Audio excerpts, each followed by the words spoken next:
stand that we have taken on the Armed Forces Special Power Act has been there for a very long time. It's not that we just decided this, in the last few days.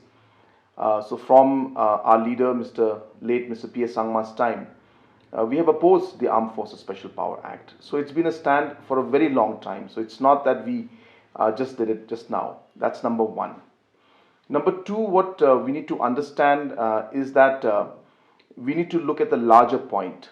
And the larger point here is really about the issues that we face in the Northeast, whether it's the development issues, whether it's issues related to youth, insurgency, issues of identity, the peace and the law and order situation, and national security.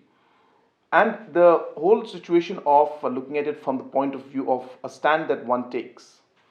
Now, the problem here is that we all agree on the issues that are there, but it is a stand that we take on a particular point that we differ in.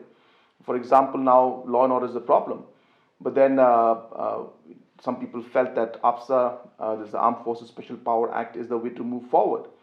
But then we have seen that that stand of putting the Armed Forces Special Power Act has not really given any results.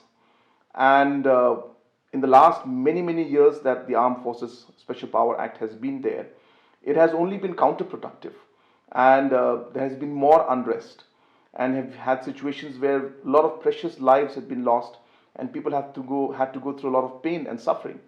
So therefore, we're very clear in our stand that though the issues are there, and we need to address those issues, there are many other ways to address those issues. And Armed Forces Special Power Act definitely is not the way to address those issues. And that is why we continue to keep our stand against the Armed Forces Special Power Act, and we will urge the Government of India to repeal this draconian act.